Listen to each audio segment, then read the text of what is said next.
All right, thanks so much for joining us here on Atlanta News First Plus. I'm Joy Lim-Nakrin. I just wanted to hop on here today and let you know that there's a big decision concerning the proposed Atlanta training facility and then that site being developed. So the DeKalb County Zoning Board of Appeals will decide the appeal challenging the approval of the land disturbance permit, which is required in order to develop this site, which critics call Cop City.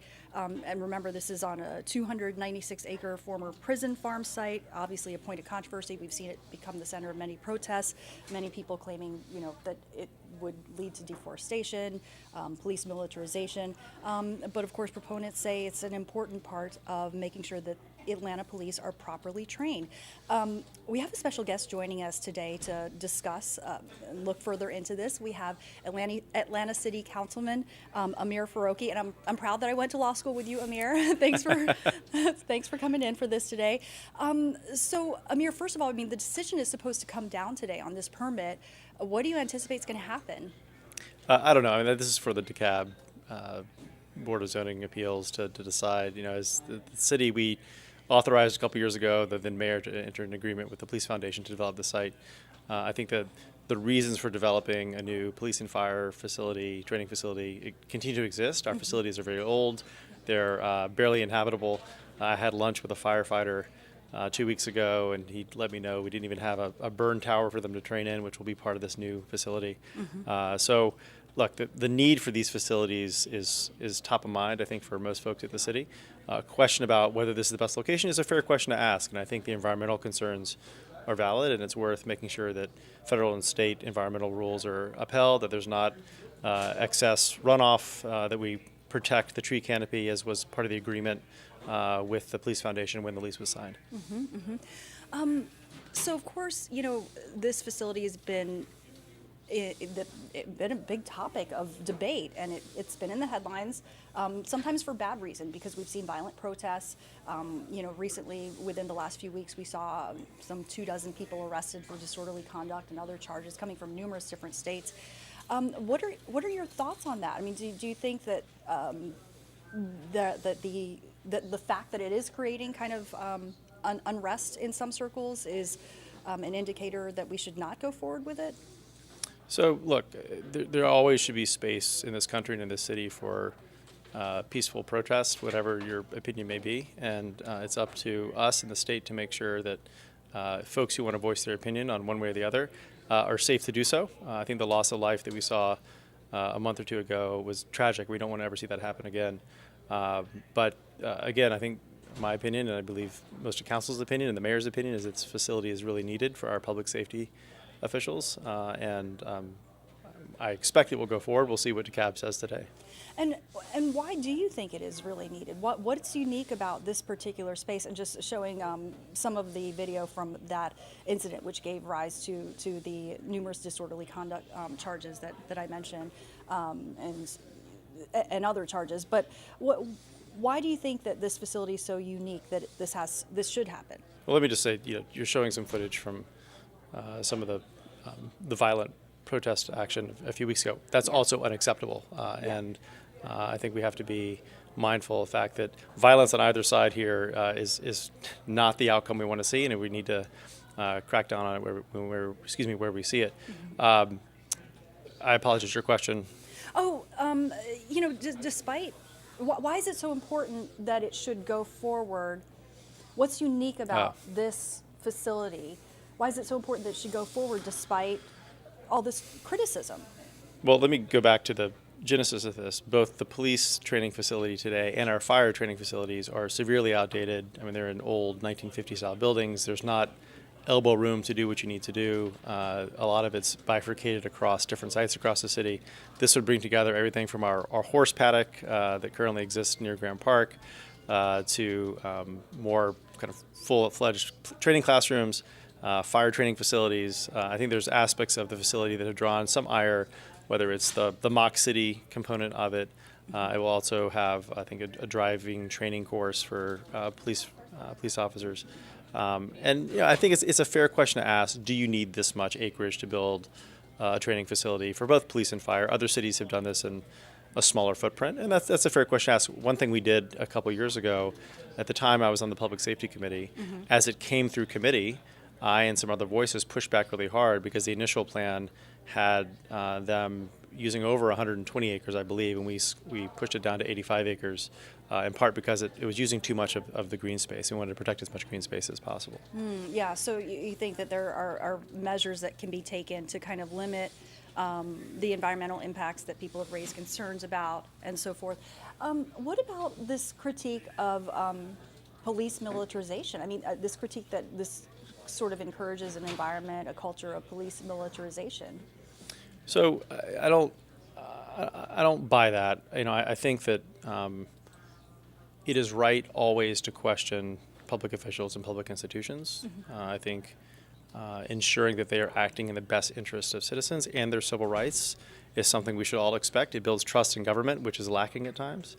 But our police department remains, I think, one of the best in the country. I've spent time with the chief and his leadership and the rank and file, and I know that their mindset is always first, de-escalation and getting to the best peaceful outcome possible for whoever may be in need.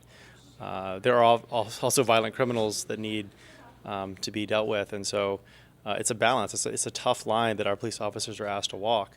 And if you're going to do it well, and you're going to do it in a way that engenders the public's trust and support, you have to have good training, and this is part and parcel of that. And just to kind of, I guess I want to push back a little bit in a respectful, polite way.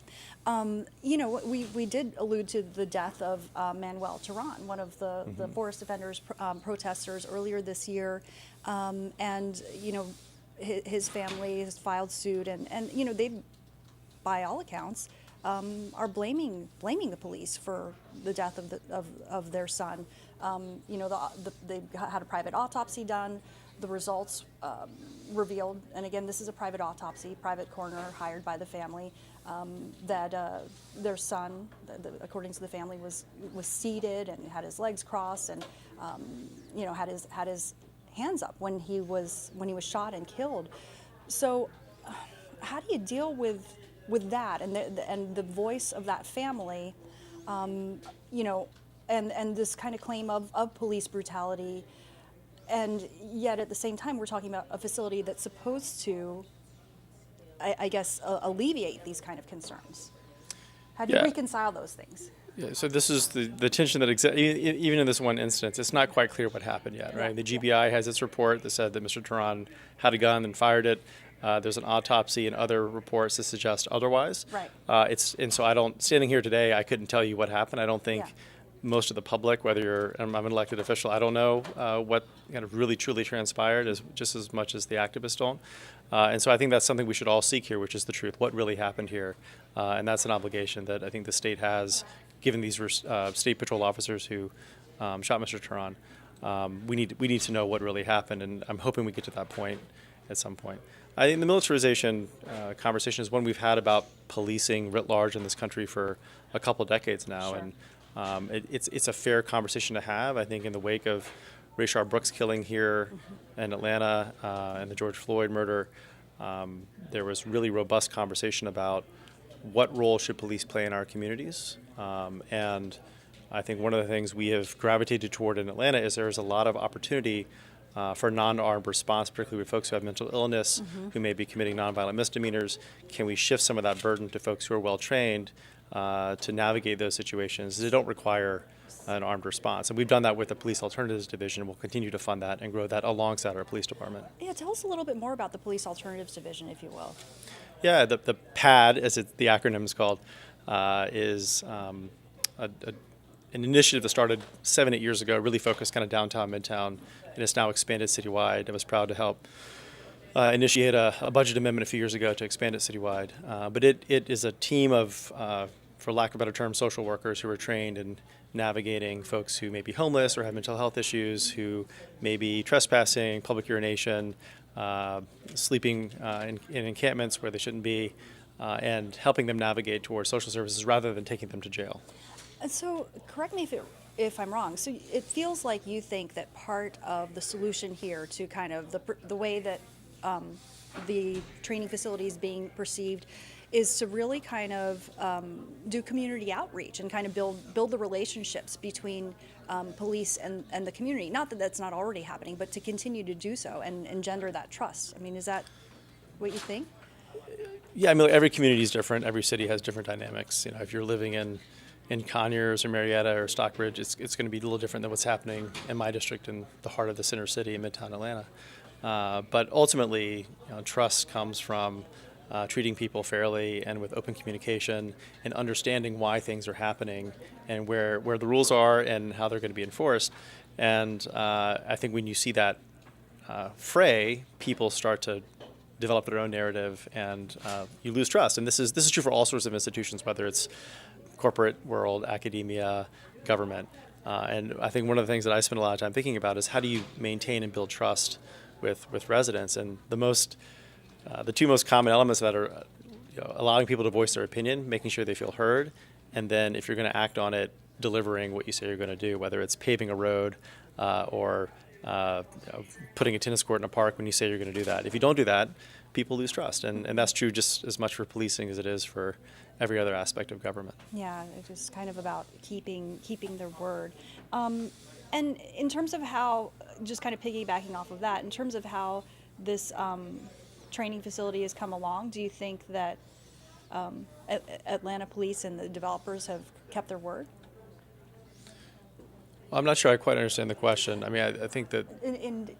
Have they gone about this in a way that fosters trust with the community? Yeah, it's a fair question. I think it's one the mayor himself has recognized probably could have been done better. He's formed a secondary advisory committee that has a lot of detractors on it, and that group is meeting soon, if not already, to have these conversations. I think there's been increasing outreach to surrounding neighbors of the parcel, but has it been done with perfection? Probably not, and I think this is somewhere that government and other institutions oftentimes drop the ball, and so it's up to us at the city, and I think the mayor's leading on this to make sure that immediate resident voices are heard and their concerns are taken into account. Yeah, absolutely. Well, thanks so much for the perspective and kind of letting us behind the curtain, if you will, in terms of what's going on with Atlanta City leadership and how these discussions are happening, how it's all being viewed. We so appreciate the unique opportunity to have a city councilman in here. Happy to be here. All right. Okay, so City Councilman Amir Farokhi joining us with the latest on Cop City, just kind of looking at that. And just a reminder that the DeKalb County Zoning Board of Appeals will make their decision today on whether to approve the development permit for the Atlanta Training Facility, also known by critics as Cop City. So we're going to keep following that. We'll have the latest not only here on Atlanta News First Plus, but our traditional over-the-air broadcast. Next one coming up at noon and then starting at 3 p.m. for the evening. Thanks for being with us. Have a great day.